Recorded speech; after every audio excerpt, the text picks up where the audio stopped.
Édifiez-vous davantage avec ces différentes thématiques scrutées par le révérend pasteur Zacharie Kabengele.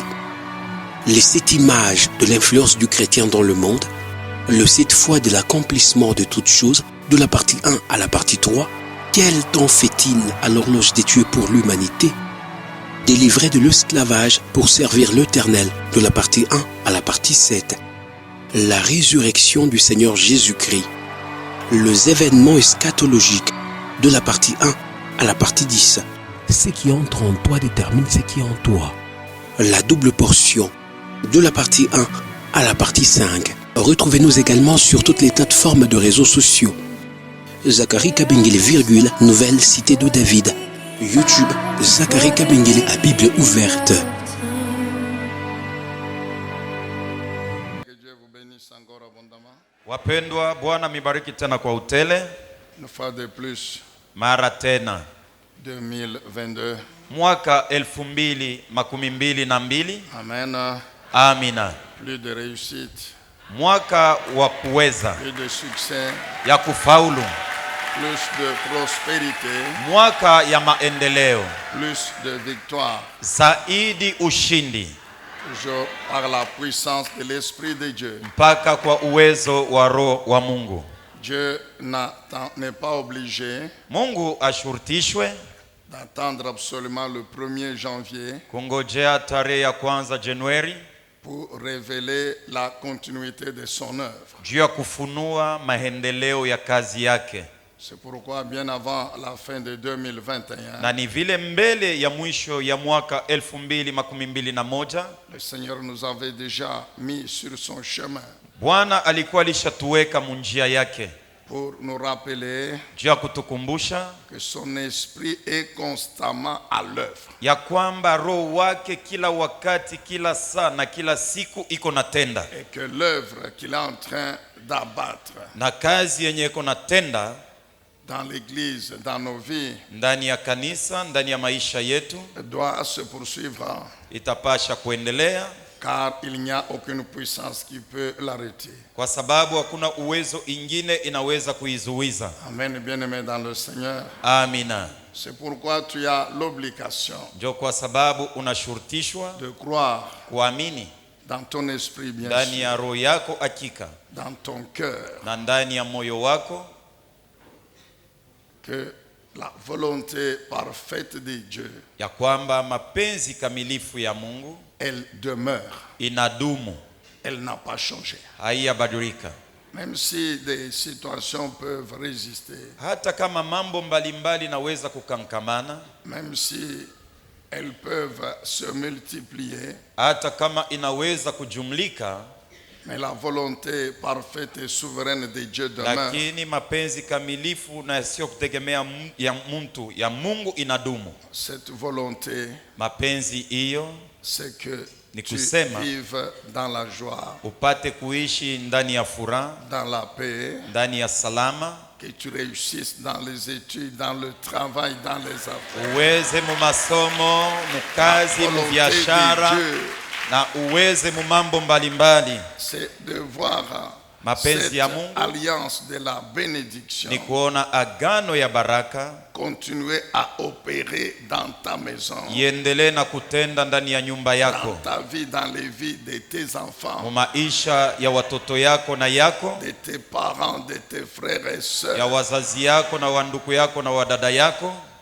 La volonté parfaite et souveraine de notre Dieu, Mapenzi kamilifu na sio kutegemea ya Mungu wetu exprimée dans tous ses plans pour nous, yene kujionesha Pour nos ndani vies. ya matengenezo yake yote juu yetu, juu ya maisha yetu, c'est de prospérer. ni sisi kuendelea mbele, C'est de prospérer. ni kuendelea mbele. Et pour cela, le Saint-Esprit Na juu ya ile Roho Mtakatifu continue à mettre en nous l'espérance. anaendelea kutia ndani yetu taraja, L'espérance. taraja. Amen, bien-aimé dans le Seigneur. Amina. L'espérance. Taraja Et de croire na kuamini que l'avenir, ya kwamba masiku za usoni, le futur, masiku za kesho sera de loin meilleur itakuwa mzuri zaidi kuliko que le passé et le présent. kuliko mambo ya jana na ya leo. Amen, peuple de Dieu. Amina. Nous croyons ce matin Tunaamini asubuhi ya leo que notre avenir, ya kwamba masiku zetu za kesho, ce que nous serons demain, kienye tutakuwaka kesho, ce que nous aurons demain, bienye tutapata ce kesho, que nous deviendrons demain, bienye tutakuwaka kesho, sera absolument hakika itakuwa plus fort, ya nguvu zaidi, plus glorieux, ya utukufu zaidi, plus puissant ya uwezo zaidi que ce que nous avons été hier kuliko bienye tuliishi jana et que ce que nous sommes aujourd'hui. na kienye tunakuwa leo. C'est pourquoi Dieu dit, Na ni vile Bwana anasema mes plans pour ta vie, matengenezo yangu juu ya maisha yako c'est que tu prospères. ni kusema wewe uendelee mbele. Amen, bien-aimé. Amina. Pour acclamer encore le Seigneur. Tumpikie tena Bwana makofi.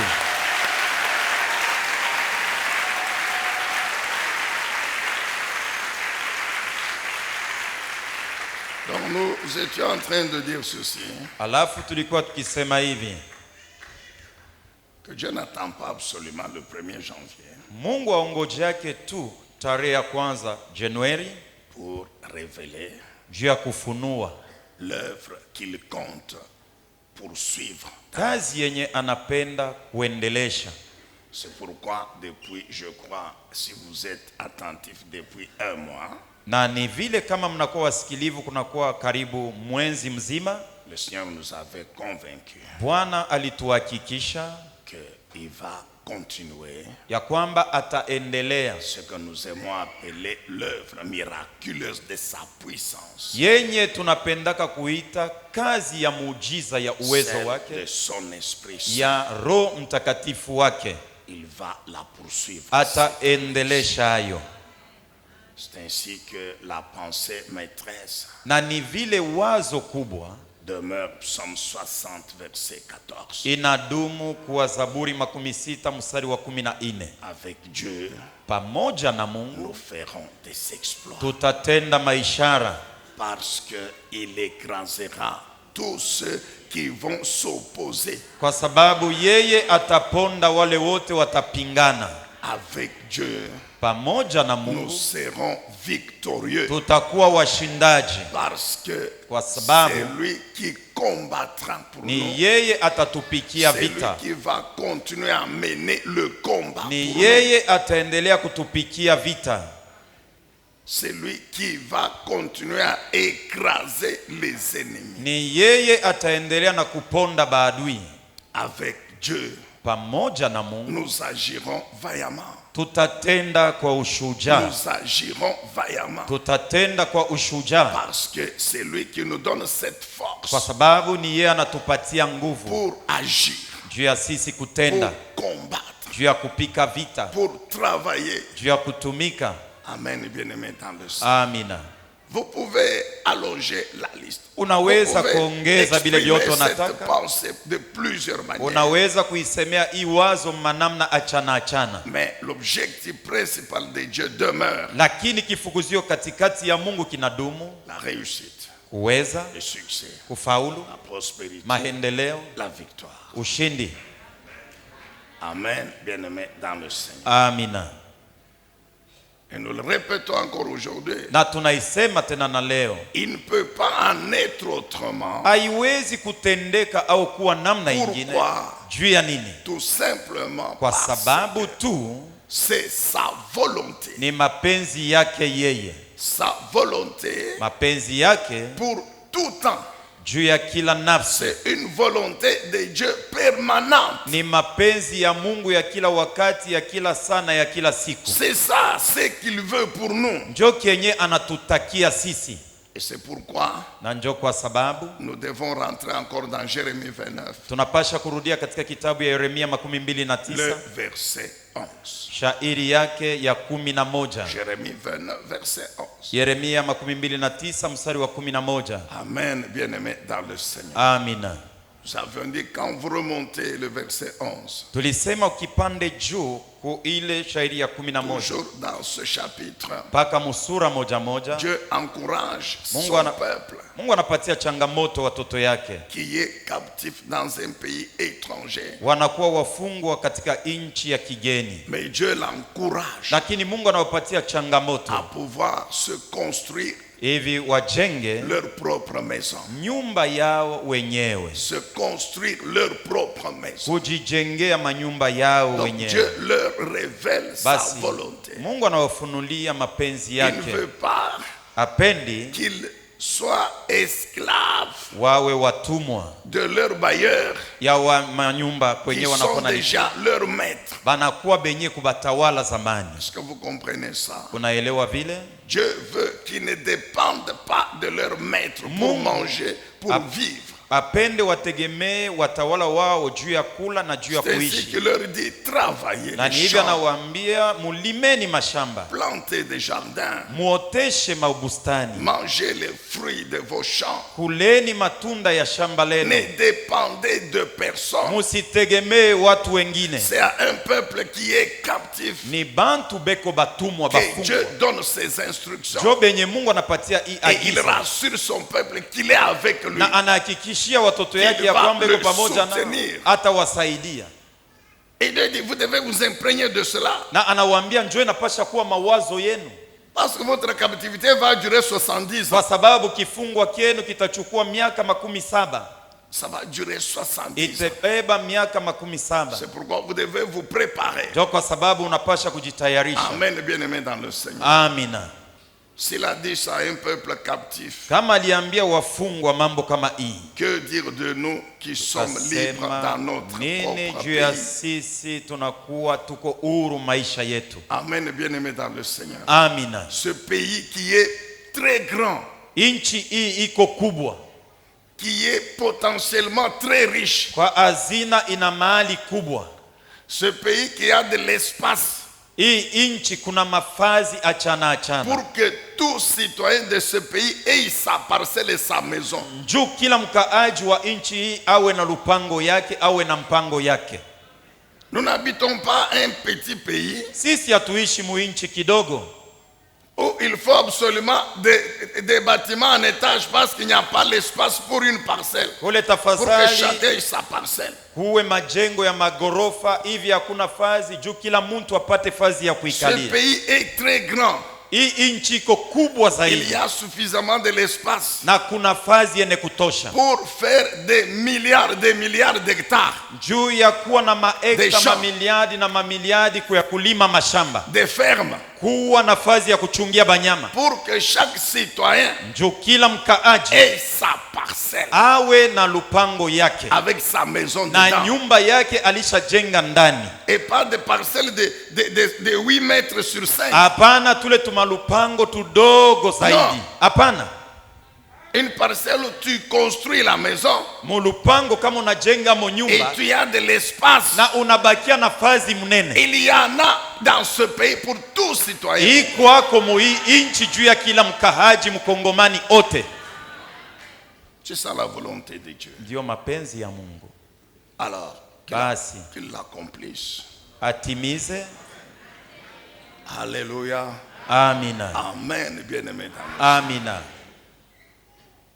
Alors, nous voulons dire ceci. Alafu tunapenda tuseme Que hivi, dans cette pensée générale, ndani ya wazo kubwa hii on peut tirer plusieurs sous-thèmes. tunaweza kupatiamo mavishina ndogo achana Des achana, dizaines, des centaines. makumi, mamia na mia.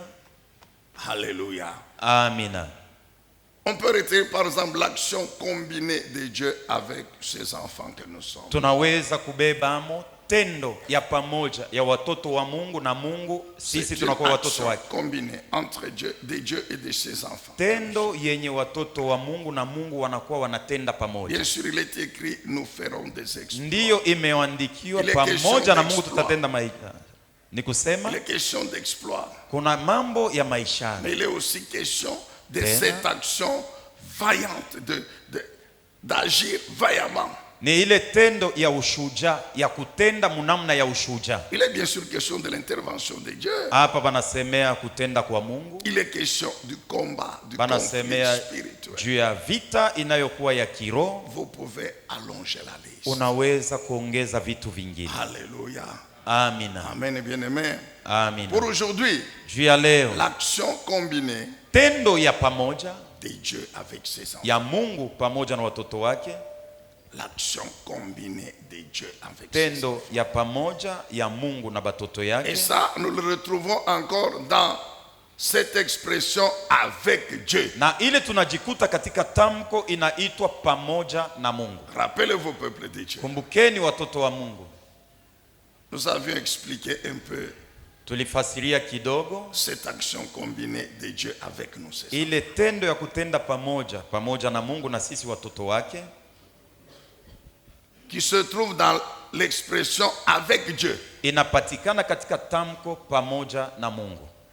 Nous avec Dieu Sisi pamoja na Mungu et Dieu avec nous. na Mungu pamoja nasi. Moi avec Dieu Mimi pamoja na et Mungu puis Dieu avec moi. kisha Mungu pamoja na mimi.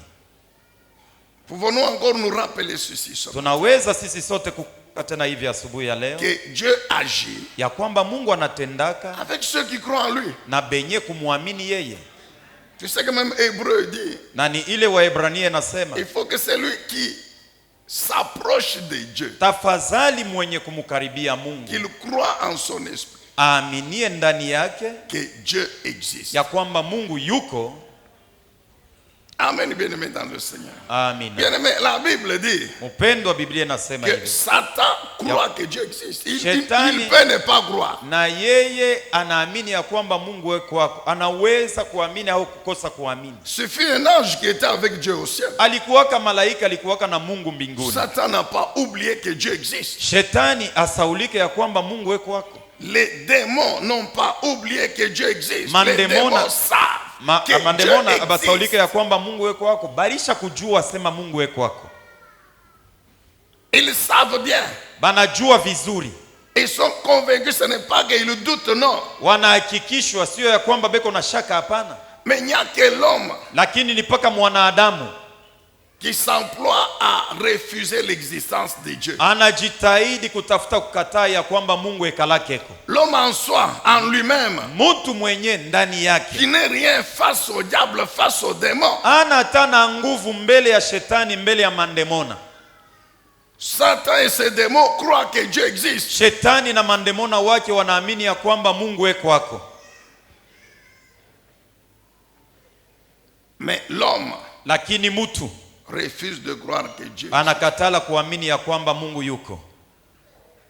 On nous rendait un témoignage dernièrement. Siku za nyuma walikuwa natupatia ushuhuda. Un type qui était dans l'alliance avec Satan. Bwana mmoja alifunga agano pamoja na shetani, Et dans cette alliance, bien sûr, on lui avait donné un porte-monnaie. na ndani ya ile agano walimpatia kasakoshi kadogo kama mfuko Oui, il faut ajouter Kamakuta. kakuweka mu makuta.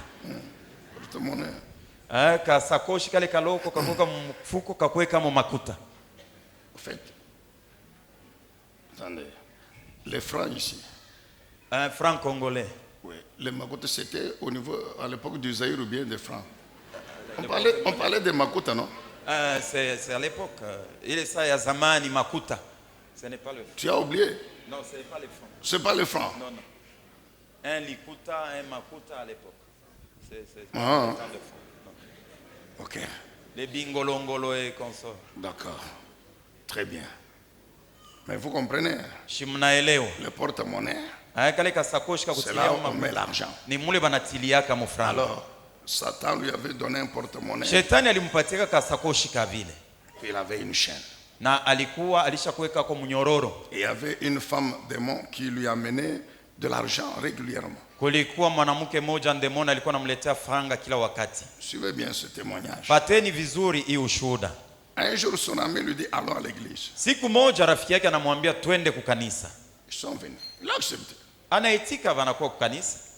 Le pasteur prêche. Pastori eko na ubiri. À la fin, il fait l'appel. Kumwisho anaita, Qui anafanya mwito. accepte, qui croit en Jésus. Nani anamwamini Yesu Kristo? Et il dit, je me suis retrouvé ma main levée. Ule bwana anasema najikuta mkono yangu nilisha kuiweka yulu. Et je me suis même mis debout. Na nikasimama na kusimama. Le pasteur, il a seulement prié. Pastori lwake aliomba lwake. Il nous a fait réciter la prière d'acceptation de Christ. Anatuombeshesha na maombi ya kumwamini Yesu Kristo na kumpokea. Il rentre chez lui à la maison. Anarudia kwake nyumbani. 2 jours après. Siku mbili kisha. La femme là arrive la nuit. Ule mwanamke anakuja usiku. Elle s'arrête à la barrière. Anasimamia kumlango mnene ya lupango. Elle lui sonne. Anampika simu. Elle l'appelle par son nom. Anamuita kwa jina lake. Dit oui, je suis là. Anasema niko. Dis mais comment aujourd'hui tu dis je suis à la barrière, viens. Asa anamuuliza je, namna gani leo unasemea niko kumlango mnene? Je, leo hawezi kuingia huku niko? Où tu viens d'habitude? Dans ma chambre. Unakuyaka kila mara mchumba yangu. Il dit non, non. Ule mwanamke anamjibu asema hapana. Souviens-toi qu'il y a 2 jours. Kumbuka kuna masiku mbili. Tu as levé ta main. Uliinuaka mkono yako. Pour croire au nom de notre ennemi. Juu ya kuamini jina la ule adui wetu. Depuis ce jour-là, tangia ile siku, tu as quitté notre camp. Ulisha kuondoka mkambi yetu. Tu es entré dans le camp de notre ennemi qui est plus fort que nous. Na unapatikana leo ndani ya kambi ya adui wetu wa nguvu kutushindia. Nous plaquons avec le nom de Jésus. Nous les chrétiens. Tellement nous habitués. Tulisha zoea ile jina. Et dit je ne peux plus arriver là, c'est impossible. Ule ndemona mwanamke anasema siwezi kufika tena kule wiko, haiwezekane. Haiwezekane. Je ne peux pas arriver là. Haiwezekane nifike kule wiko. Toi amène-moi seulement notre porte-monnaie. Wow, tulete bile bintu bietu tulikupatia kasakoshi. Sasa vile ulisha kubeba mpango ya kuachana nasi. Mzuri. L'homme arrive. Bwana anafika. Il dit jette par terre. Maintenant avant que l'homme lui pose la question. Ana mbele ya yeye kutenda anamuuliza ulizo. Est-ce que Jésus-Christ existe? Yesu Kristo mwenyewe anekalaka ako? Est-ce qu'il existe? Anekalaka ako mwenye Yesu? La femme dit viens d'abord. Ule mwanamke anamwambia sekaribia, anafika. Anatupa kale kasakoshi chini. Par terre, la chaîne. Anakatupa na ile munyororo. La démon là, la femme là, démon lui dit si. Na ule mwanamke ndemona anamwambia hivi. Bien sûr, ce sont des démons qui prennent la forme des femmes. Ni bandemona banabebaka mahali, ule alibeba ya mwanamke anamwambia hivi. L'homme dont tu m'as posé la question là. Ule muntu wewe uko unaniuliza ule. Il est vivant. Kwako eko mzima. Il existe. Na kwako. Et nous, na shiaba, nous attendons son jugement. Tuko naongolea siku atatuhukumu. Je crois que vous allez acclamer. Nerezania sema mtapika na makofi. Ouais, donc vous êtes, c'est ce que j'ai dit, que vous êtes habitués. Unaona nilikwambia ulisha kusobelea jina la Yesu. Quand un témoignage comme ça est donné, hata kama ushuhuda saa hii banakupatia ulisha kubakia tu kimya. Amen, bien-aimé. Amina. C'est pourquoi la Bible dit celui qui s'approche de Dieu doit croire que Dieu existe. Et réellement notre Dieu existe. Alléluia. Amina. Et qu'il récompense tous ceux qui croient en lui. Amen, bien-aimé dans le Seigneur. Amina. Alléluia. Amina. Cette année, nous nous attendons à de nouvelles récompenses. Parce que nous allons continuer à croire. Nous allons continuer à le servir. Nous avons dit que Dieu agit avec ceux qui croient en lui et qui manifestent, qui démontrent leur foi en lui consacrant toute leur vie. Lorsque Dieu constate que ta vie lui est consacrée, comme Josué l'a fait, l'a déclaré,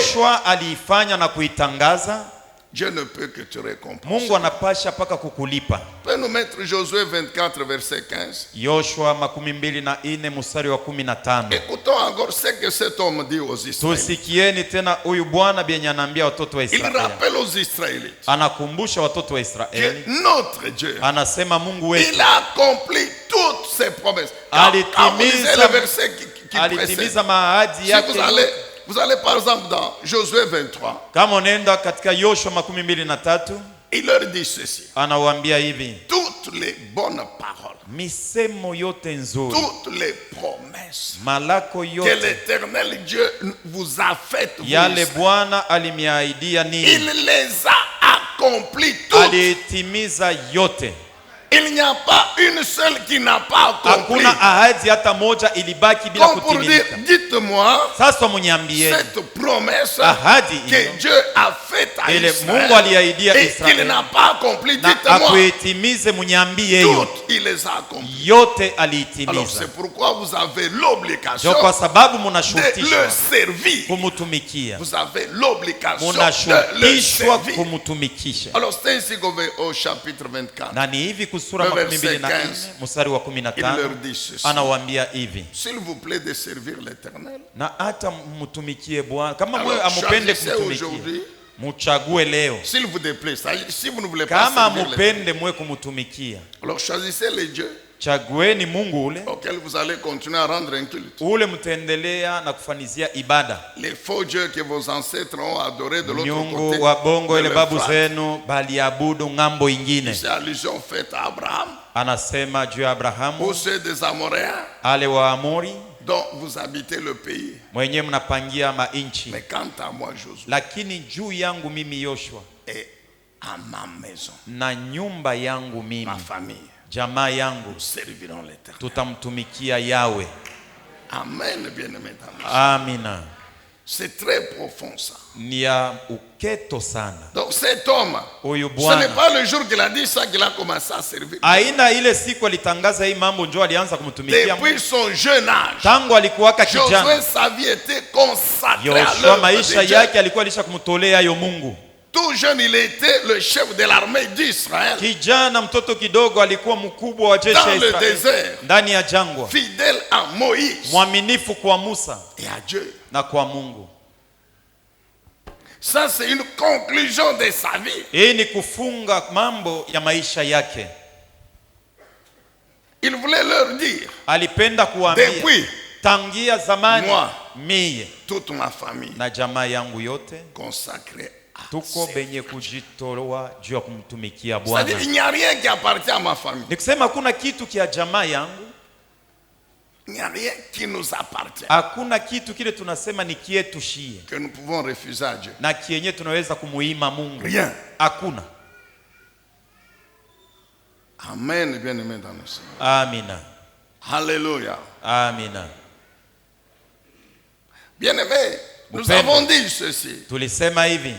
Ceux qui croient en Dieu, benye kumwamini Mungu, oui, en d'autres termes, ils ont totale confiance en Dieu. Mukusema kwingine balisha kumtumainia mambo yote Mungu. Sont ceux qui se confient en Dieu. Ni benye kumtumainia Mungu. Et non pas dans les hommes. Hapana watu. La confiance qu'il faut placer en Dieu. Tumaini nafai kumtumainia Mungu. Les hommes la placent dans les autres hommes. Lakini bantu boba natumainia bantu bengine. Laisse-nous nous rappeler encore ce matin. Acheni tujikumbuze tena asubuhi ya leo. Dieu utilise les hommes. Mungu anatumiaka batu. Mais laissons-le. Lakini tubache bantu utiliser qui il veut. Mungu yeye atumie ule ya anataka. Dieu n'a pas besoin de nos conseils. Mungu haitaje mashauri ya kutoka kwetu.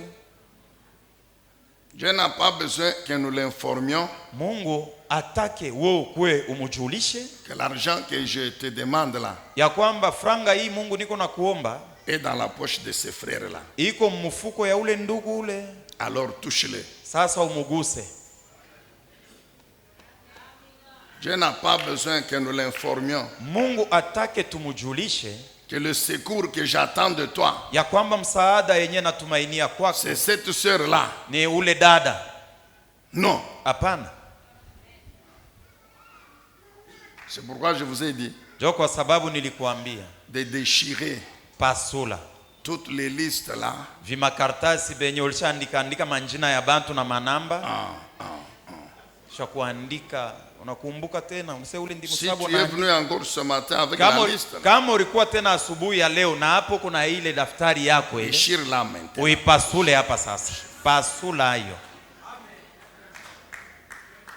Avoir totale confiance en Dieu. Tumaini yako yote ni C'est paka quoi? Mungu. Il n'y a que lui Ni kuamini ya kwamba qui ni paka peut me venir en aide, Anaweza qui kunisaidia. peut me délivrer, Anaweza qui kunifunga. peut me secourir, Anaweza qui peut kunisaidia. apporter la solution à mon Anaweza problème. kunipatia Il n'y jibu a kwa que magumu Dieu yangu. et Dieu seul. Ni Mungu na Mungu Comment peke il yake. va faire? Je ne Atafanya sais je? pas. Mimi sijue vile Comment il atavitenda. fera? Je ne sais Atatenda pas. je? Mimi sijue.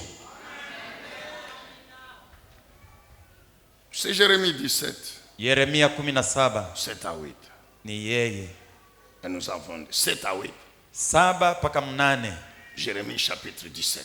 Yeremia Et 17. c'est pourquoi nous avions encore expliqué. Na ni vile tena tulifasiria Ceux qui se confient en Dieu, benye kujitoa kwa Mungu c'est par exemple ce que Psaume 1:1 dit. ni kwa mfano ile Zaburi Psaume sura ya kwanza 1, mstari wa kwanza 1, inasema, 2. na hata mstari wa kwanza na wa pili inasema. Alléluia. Amina. Bien-aimés, nous avons dit ceci, retenez encore. Wapendwa, tulisema Que hivi Dieu jueni tena ne s'en cache. ya kwamba Mungu anajitowaka. Dieu ne s'en cache. Mungu anajitowaka Que dans la vie de ceux. mpaka ndani ya maisha ya wale. Non, nous voulons dire avant que Dieu ne s'en cache. Tunapenda kusema mbele ya Mungu Avant que kujitoa, Dieu ne s'en cache. mbele ya Mungu kuingilia Dans ta vie, mu maisha yako. Dieu tient à se rassurer Mungu kwanza anatafutaka hakikishwe que malgré ta situation, ingawa mambo kunaishi tous les jours, kila siku, tous les jours, kila siku, quand tu te réveilles, wakati unaamka Dieu te regarde Mungu et anakuangalia il veut se rassurer na anapenda kuhakikishwa que tu es toujours avec lui. ya kwamba we ungaliki paka naye,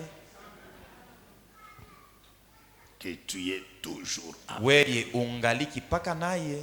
Je dis bien chaque matin. Nasema kila Que asubuhi tu as toujours confiance en lui. uko paka na tumaini ndani Et yake, que tu es disposé à manifester cette confiance, cette foi. na we mwenyewe uko tayari kuonesha ile tumaini na imani. Dieu ne regarde pas d'abord à ta souffrance, comment tu pleures, non. Mungu angalia yake kwanza mateso yako Quand namna tu gani te uko na- réveilles, wakati unalamuka. Dieu veut se rassurer Mungu anapenda que kuhakikisha aujourd'hui ya kwamba encore, tena na leo son cœur est tout entier à moi. moyo wake alishaitoa yote mzima Aujourd'hui kwangu. encore, Na mon fils, leo ma fille tena croit mtoto yangu mwanaume na mwanamke que anaamini c'est seulement mon Dieu ya qui kwamba ni va paka Mungu me wangu délivrer et il atanifungua, finira par me na mwisho délivrer. ya yote paka atanifungula. Il veut continuer à avoir cette foi dans ton esprit. Anapenda kuendelea na kuona imani ile ndani ya roho yako. Bien sûr, comment tu la démontres cette foi? Na je, utaonesha ile imani? On peut parler longuement sur l'action combinée de Dieu avec nous. Tunaweza kusemea wakati mrefu juu ya tendo moja ile Un Mungu autre anapenda sous-thème nasi. qu'on aura développé, Na c'est kishina ndogo effectivement tena. faire des exploits. Ile tena tutasemea ni kutenda maishara. Faire des exploits. Kutenda maishara. Faire des exploits. Kutenda maishara Ça implique encore la réussite, le succès. nayo inasema ya kwamba ni kuweza hata kufaulu Dans toutes nos entreprises. mu makazi yetu yote. L'entreprise doit être comprise dans le sens d'activité. Hii kazi ni kusema bienye unafanyaka na mikono yako, Toute activité. kazi yote ya mikono. Ce qui fait que même pour les études, on parle d'entreprendre les études. Ni kusema hata juu ya C'est une majifunzo ni activité. kuanzisha kazi, Le travail, kazi ya mikono, les affaires, biashara, l'agriculture, l'élevage, kilimo, kivuko, des projets, matayarisho fulani, divers projets divers, matengenezo achana achana, même des projets de voyage. hata ya safari. La réussite, le succès, dans tout cela. Kuweza na kufaulu mwile mambo yote C'est ça la volonté de Dieu pour nous encore. ndiyo mapenzi ya Mungu juu yetu. Tena On ne peut pas parler de la réussite du succès sans parler de la prospérité. hatuwezi kusemea juu ya kuweza, juu ya kufanikiwa bila kusemea maendeleo. C'est encore quoi la prospérité? Maendeleo tena ni kusema nini?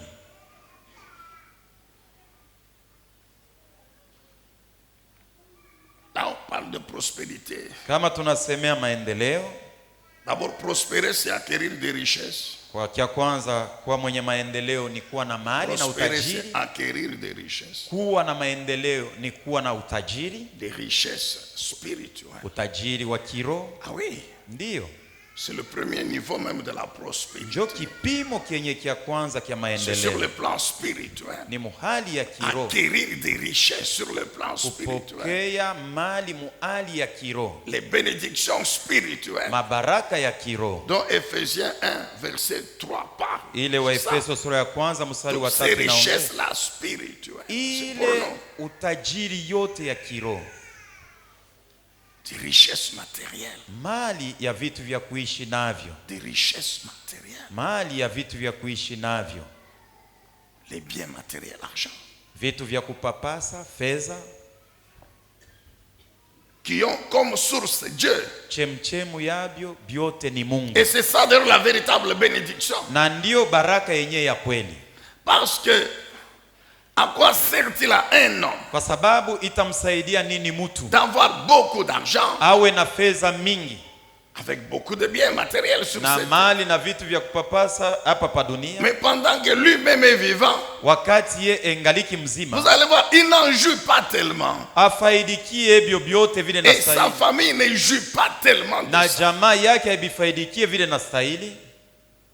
Parce que la souffrance, mateso, les exigences mashurti que le diable lui soumet yenye shetani anamkaazisha sont tellement plus fortes iko ya nguvu zaidi qu'il n'a même pas la joie de manger même cet argent-là. Na ana hata na amu ya kula ile fedha. Et quand il meurt, na wakati anafariki, le diable récupère tout. Shetani anabeba biote. Donc et la femme, na bibi ou le mari, puisqu'il y a aussi des femmes qui sont dans des alliances terribles. Donc à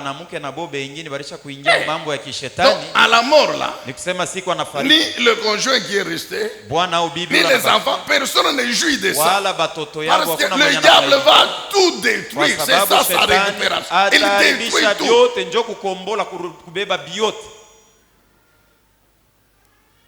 Alors c'est quelle richesse? Et puis quand tu pars, na wakati unaisha kuenda sur l'enfer, unaenda mara moja mumoto.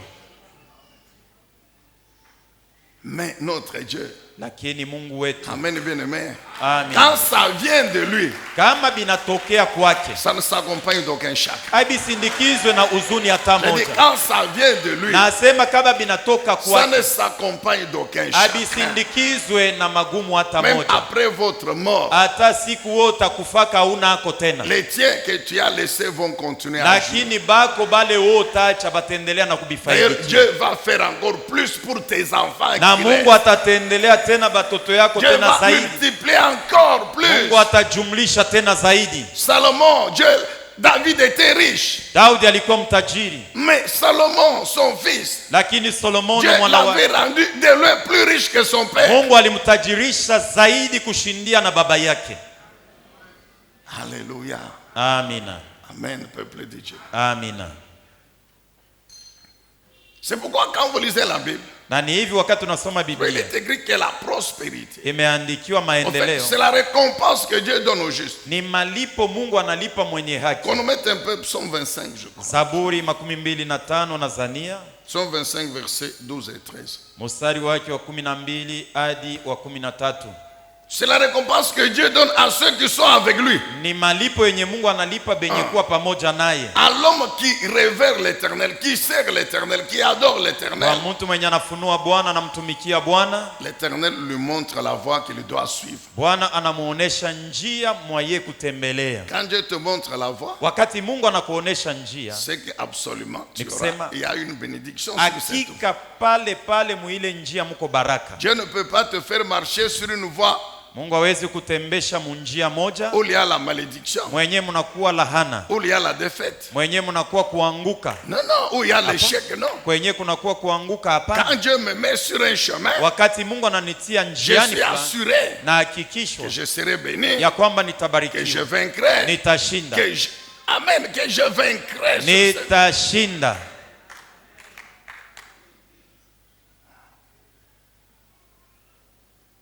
Dieu lui montre le chemin sur lequel il doit marcher. Mungu anamuonesha njia mwenye anapasha kutembelea. Et la Bible ajoute. Na Biblia inaongeza. Il le fait vivre dans le bonheur. Anafanya apate kuishi ndani ya heri. Et sa postérité possède le pays. Vous comprenez? Na uzao wake itashika mainchi.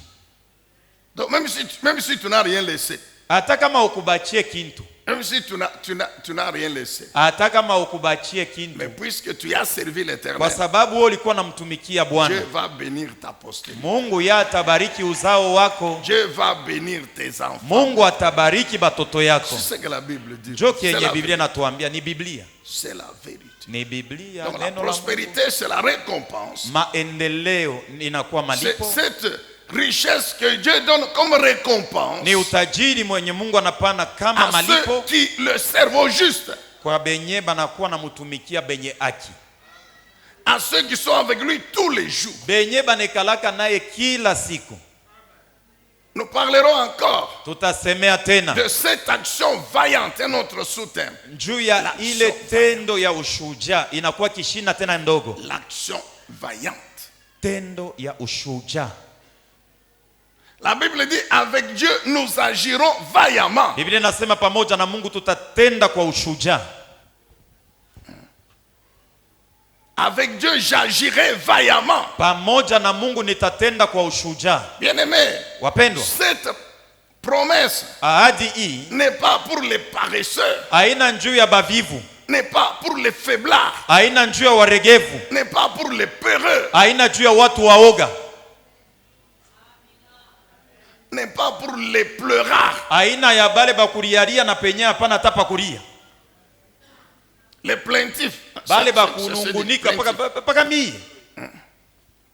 Non mon frère. Hapana ndugu yangu. Un petit rien. Mambo tukilo na jana tena ilikuwa paka mie na leo. Un petit problème que la femme te pose. Kama mambo tu kalao bibi yako anakuambia sasa hakuna makala leo. Mtanyua na kunyua. Mtapata na malaria ya Romi. Nous les agents de l'État. Si bantu tunatumika mambo ya serikali. Amuyeke sasa tulipa na leo.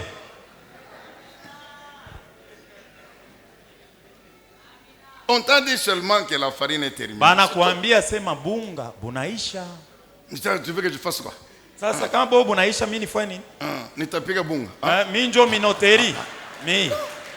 Tu expliques tout ça pourquoi mon frère? Bile vyote unasema juu ya nini?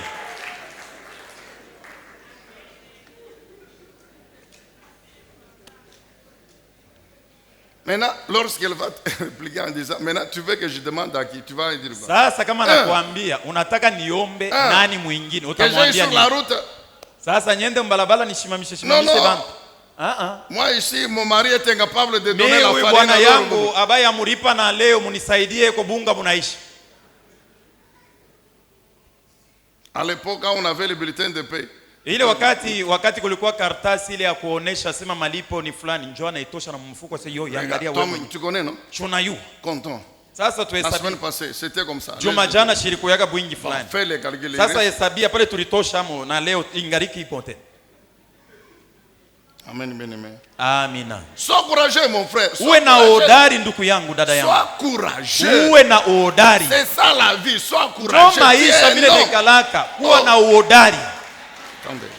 Attendez, je sais qu'on ne va pas y arriver aujourd'hui mais najua kwamba tutafika leo lakini où est le verset ici? Tu dois être dans 2 Rois.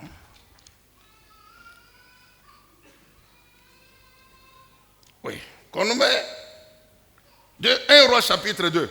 Wafalme wa kwanza sura yake ya 1 pili. Roi chapitre 2 verset 1 et 2. Mstari wa kwanza hadi wa pili. Écoute toi qui aimes toujours te plaindre. Sikia wewe unapendaka kudiriria Le conseil que le roi David donne à son fils Salomon. Na shauri ile mfalme Daudi anapatia mtoto yake. J'ai dit 1 Roi chapitre 2. Nilisema Wafalme wa kwanza sura yake ya pili. David approchait de sa fin. Na Daudi akakaribia mwisho ya maisha yake. Il fit ses dernières recommandations à son fils Salomon en ces termes. Akaagiza misemo yake ya mwisho Solomono, misemo hii. Sikia. Surtout toi l'homme. Zaidi we bwana. voici que je vais bientôt prendre le chemin que suit tout homme. Ona sasa wakati yangu ya kufariki inaenea. Njia ya watu wote. Je suis en train de quitter la terre. Nikisema niko naachana na dunia sasa. Montre-toi courageux.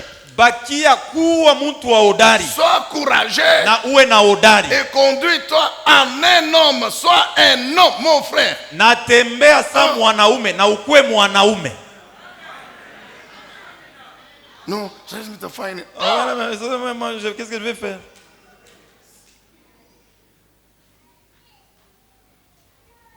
Tu commences à raconter, oh j'ai déposé le dossier ici. Non, on a un kufasiria. Jana sindienda tout ça c'est bien. Mais tu veux que la femme et les enfants fassent quoi? Bile biote. Bende bakabebe ma dossier kulo ripeleka bakwebe pike mkiungu.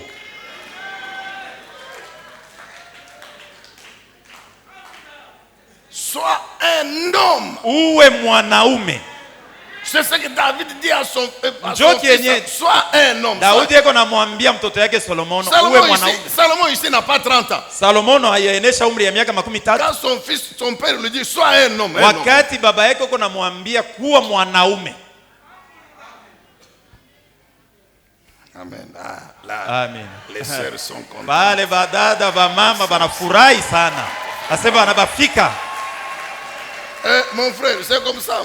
Ndugu yangu, ndio vile mambo iko. Tu peux regretter, mais c'est trop tard. Unaweza kuhuzunika, lakini huko mwanaume. Tu regrettes? Huko na huzunika, huko mwanaume, sasa ilisha kupita huko mwanaume. Très bien. Tu regrettes, tu dis Kamil kuya ta mwanamke. Si j'étais même né femme. Wewe huko mwanaume. Trop tard. Sasa ilisha kupita. Trop tard. Sasa ilisha kupita. Que les hommes acclament. Banaume tumpikie Bwana makofi. Les hommes. Amen mon frère. Alléluia. Amina. Je croyais que les sœurs allaient amener l'argent ici. Nilizania se badada bataleta huku fedha. Maintenant le frère dit Sasa ndugu atamwambia si t'avais vu amener l'argent là c'était pour dire quoi? Hein? Alléluia. Amina. Amen. Amina. Agir avec Dieu, nous agirons vaillamment. Tutatenda kwa ushujaa.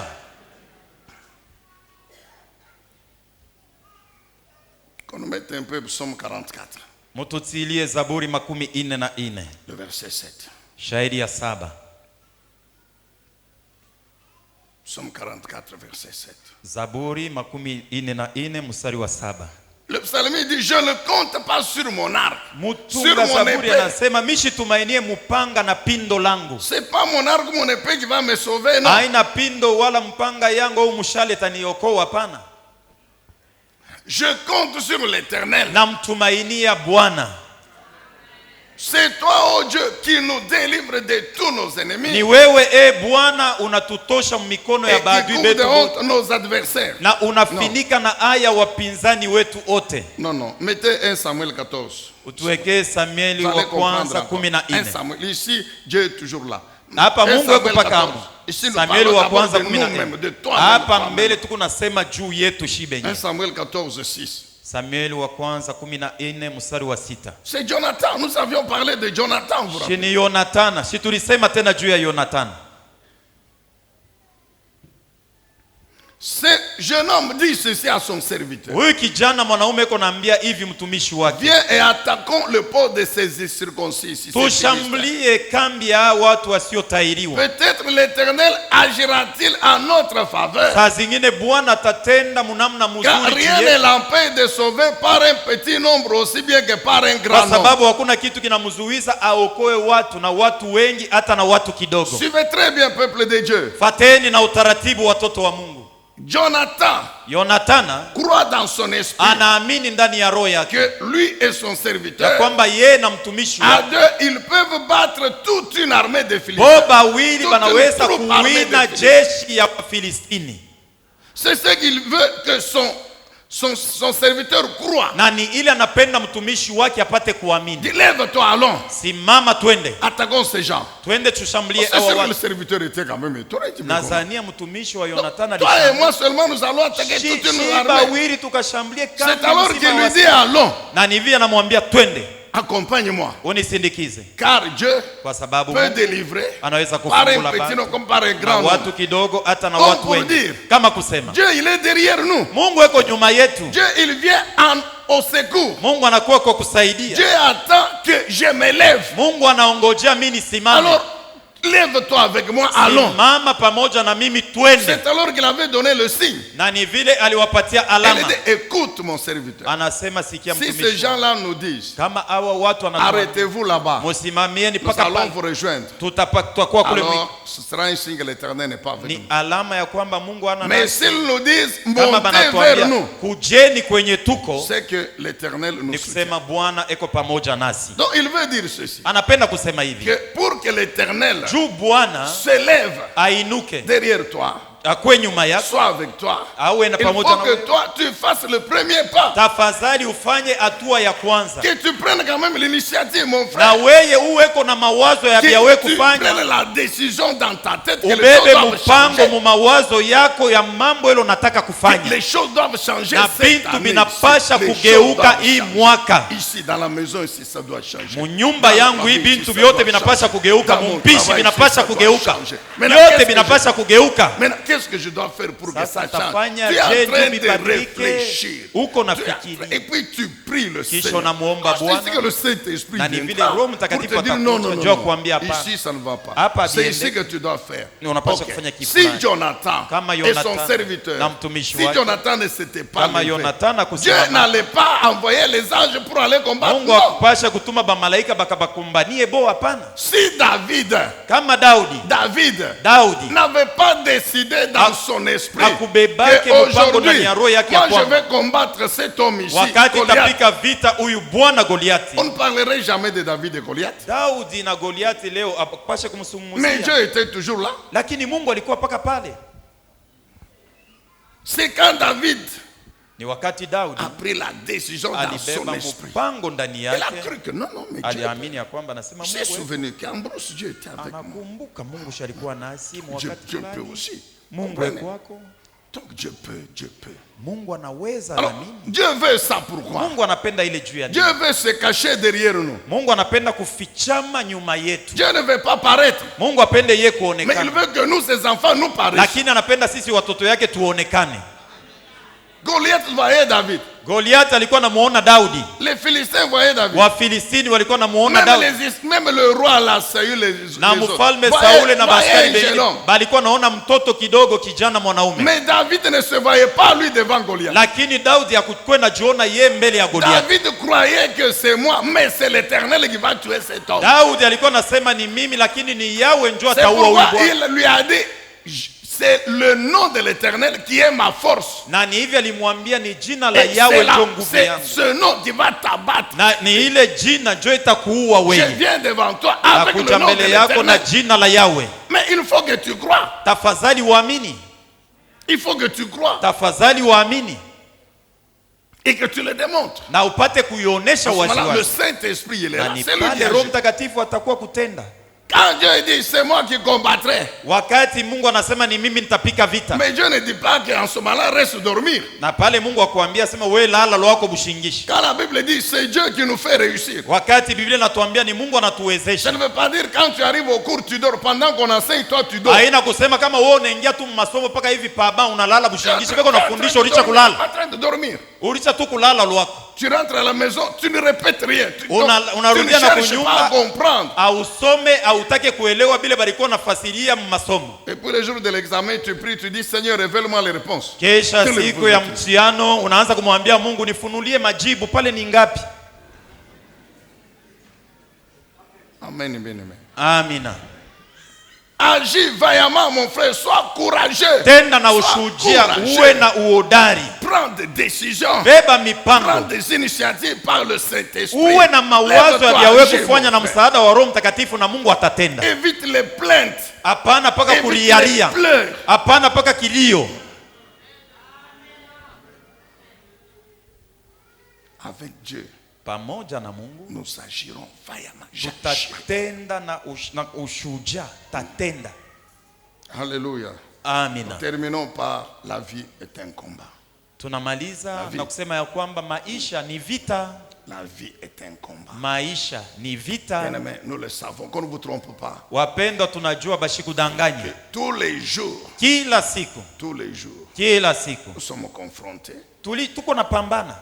Tous les jours nous sommes confrontés. Kila siku tuko paka mvita. À un conflit spirituel. Tuko na fitina ya kiro ya kila siku. Et ça dans tous les domaines de la vie. Na ni mumambo yote ya maisha. Vous savez, regardez les bébés. Angalieni watoto wachanga. Regardez les bébés. Angalieni watoto wachanga.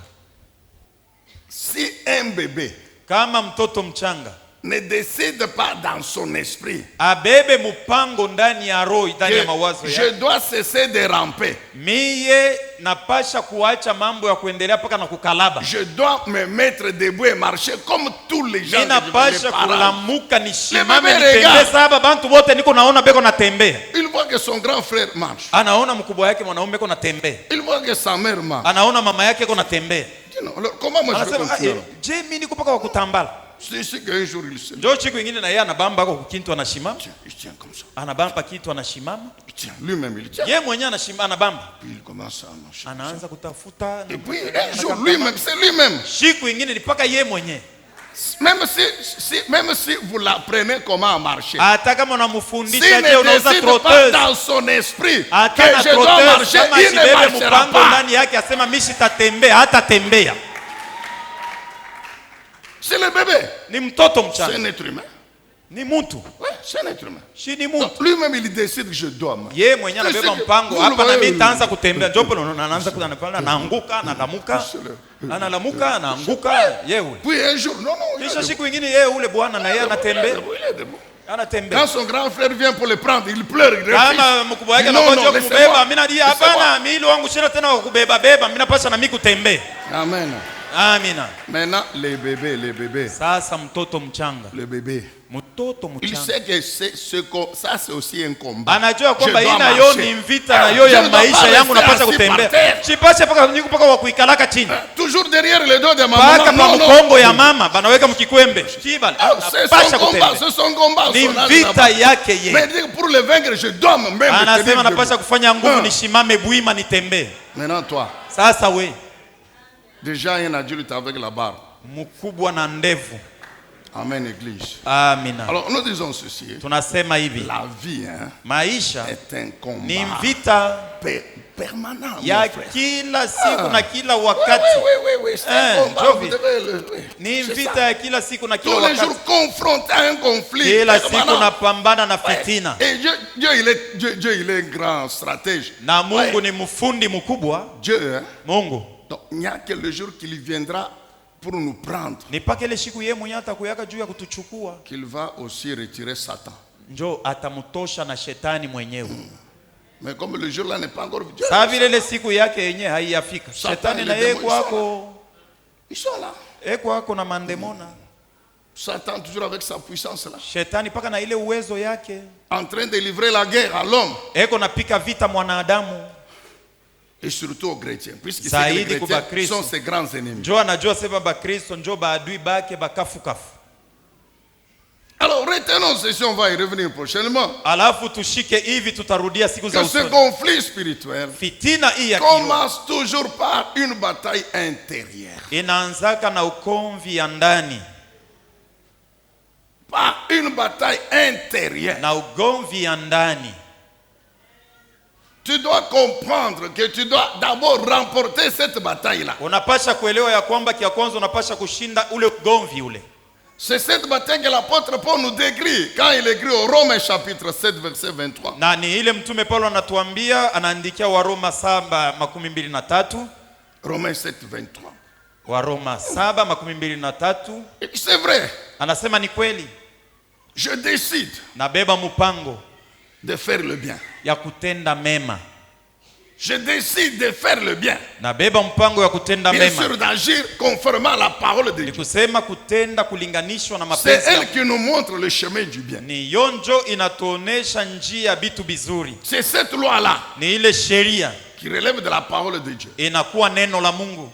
Elle est dans mon esprit. Iko ndani ya roho yangu. Mais il y a une autre loi aussi. Lakini kuna sheria na yo ingine. Qui me pousse à faire le contraire. Iko na nisukuma niko natenda paka bibaya. C'est l'influence de la chair. Ni kusukumwa na kuongoza na mwili. De la nature humaine. Au hali ya kimutu. Et c'est cette loi-là. Na ni ile sheria qui rend l'homme esclave du péché. Inafanya mtu anakuwa mtumwa wa dhambi.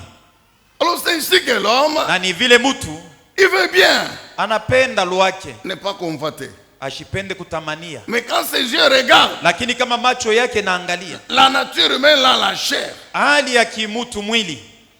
Oblige les yeux à rester même 30 minutes entre eux. Inashurutishwa macho ya mwili bakie kopaka na kankamana, eko paka naangalia hata madakika 13. Eko paka na kankamana. Paka aone mzuri. Anapandisha anaangalia kushoto anaangalia ça c'est la chair qui est dedans. Ni mwili ndio iko nafanya vile. Et pendant que tu regardes, wakati uko naangalilisha, maintenant la pensée vient. Sasa wazo inakuya. Si ma femme était aussi comme ça. Kama bibi yangu na yeye alikuwa sawa, bwana yangu kama alikuwa tu hata njoo hivi. Tout ça c'est bile biote ni mawazo. Mais il y a la loi qui dit que celui qui convoite a déjà commis le péché. Lakini kuna sheria inasema mwenyewe alishatamania alisha na kutenda dhambi. Cette voiture c'est beau. Hii gari mzuri sana kama ilikuwa taa yangu hii mimi. Dieu me fera grâce. Mungu atanijalia tu neema na mimi nitapataka saa ya hivi. Dieu te fera grâce seulement parce que tu as vu l'autre frère. Mungu atakujalia neema tu njoo ya unaona ya benyewe. Parce que tu as vu. Uko na isema ni njoo unaona ya benyewe. La loi dit quoi? Sheria inasema nini? Tu ne convoiteras ushitamanie ni la femme de ton frère, wala bibi wa ndugu yako, prochain, wa jirani wako, ni ce qui appartient. La Bible dit tout ce qui appartient à ton prochain. Biblia inasema bile bintu biote na bale bote banakuwa bajirani bako ushibatamanie ushibitamanie. Ça c'est la loi de Dieu. Ile ni sheria ya Mungu. Mais la loi de la chair, sasa sheria ya Mungu, ou de la nature, elle aussi elle est là. Na yo iko wako. Alors c'est un conflit. Ni fitina. C'est une bataille intérieure. Inakuwa ugomvi ya ndani. Si tu ne triomphes pas sur cette bataille, kama aushinde ile ugomvi, c'est que tu n'es pas encore avec Dieu. Ni kusema bado hauya kuyaka na Mungu. Amen, amen. Amina. C'est que tu n'es pas juste. Ni kusema hauna mwenye haki. Tu n'es pas encore juste. Hauya kuwa mwenye haki. Et comme tu n'es pas encore juste, sasa vile hauya kuwa mwenye haki, tu n'auras pas la récompense. Hautapokea malipo. C'est-à-dire la prospérité. Ni kusema maendeleo. Donc même si tu dis amen, avec Dieu nous réussirons, amen. Hata kama wewe unaogopa na Mungu tutaweza, amina na Mungu. Mais tant que tu n'as pas encore vaincu ce combat, kama bado hauya ishinda ile ugomvi ndani yako. Alléluia. Amen. Alors donc ce conflit là, ile fitina commence par la bataille intérieure. Inaanziaka na ile ugomvi absolument vaincre. Na tunapasha hakika kuishinda. Dieu nous a donné le Saint-Esprit. Na Mungu alitupatia Roho Mtakatifu. Nous nous soumettons à lui. Wakati tunajitiisha kwake. Chaque fois que nous sommes tentés, kila wakati tunajaribu, il nous rappelle, anatukumbusha kazi yake. Keba ange. Les yeux ce n'est pas pour voir tout. Macho haina ya wewe kuangalia nayo bintu byobyote. Ce n'est pas attention. Macho hapana haina njo kazi yake keba ange. Il te dit ça. Anakuambia vile. Alors tu regardes à côté. Sasa wewe unaangalia ngambo nyingine. Et puis tu oublies. Unasahau kisha yake.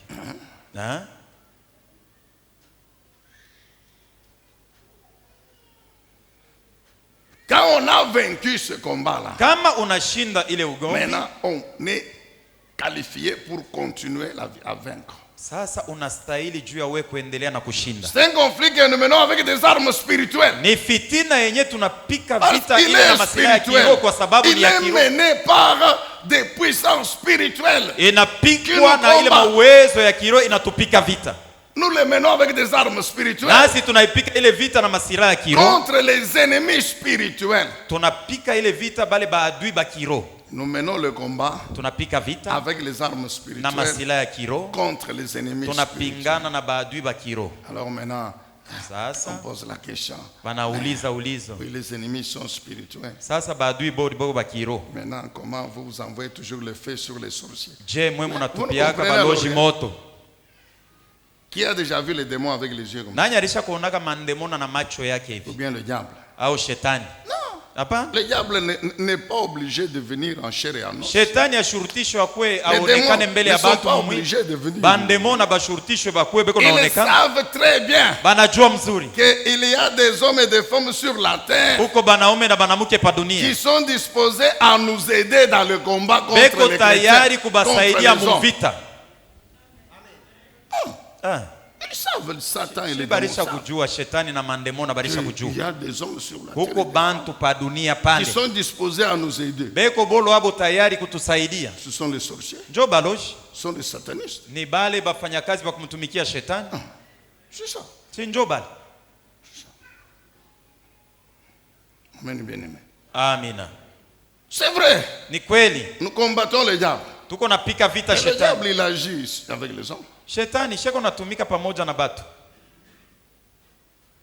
Tous les problèmes que nous avons dans le travail, Magumu ile dans tunapatikana les leo mu makaje, mu entreprises, tous les problèmes que les chrétiens ont dans les entreprises, Magumu ile tunapatikana avec mu surtout leur chef hiérarchique. na zaidi bakubwa yabo benye beko na bakongoza. Ce sont des hommes, Shini bantu. mais qui sont en alliance avec Satan. Lakini balisha funga agano na shetani. Et quand toi tu arrives, Wakati wewe tu unafika viens avec le nom de Jésus unakuwa na jina la Yesu. qui les dérange. Ina bazuru. Mais cet homme ne peut pas t'aimer. Ule bwana wezi ukupenda we. Cet homme, il fera tout. Atafanya Parce juu que chini. quand il invoque les démons lui disent non, non, nous sommes disposés, mais c'est ton travailleur là-bas qui est un obstacle. Kwa sababu kama naita mandemona banabakiria mbali shilu wetu tuko karibu kuya ni ule mfanyakazi wako njoko natushindisha. Il tient à son poste. Yeye anapenda bakie paka mkubwa wa Il tient aux avantages matériels, anapenda bakie financiers eko de son poste. nalipiwa bampatie vile banampatiaka. Il faut que le Seigneur le touche vraiment pour qu'il abandonne les diable. Tafadhali Bwana yeye mwenyewe mgusa achane na shetani. Sasa tufanye il va te combattre. yeye atakukombanisha. Maintenant, Sasa bon, maintenant, toi tu vas faire quoi? sasa wewe ufanye nini? Tu vas dire non, non. Utasema lo wako hapana. Au nom de l'amour. Vile milisha kumupenda. Donc détruis-moi. Uniue mimi mwenyewe mi huyu. Est-ce que vous comprenez bien, aimé dans le Seigneur? Unaelewa mpendo? Je combats le diable Napika vita shetani qui est dans la personne ici. anapatikana ndani Mais ya comme ule. la personne lui a ouvert la porte, Sasa vile yeye ule alimfungulia mlango si lwake. le feu l'attrape lui-même, le feu va l'attraper. Kama moto inambamba kazi yake. Amen, bien aimé. Amina. Fermons les yeux. Tufungeni macho.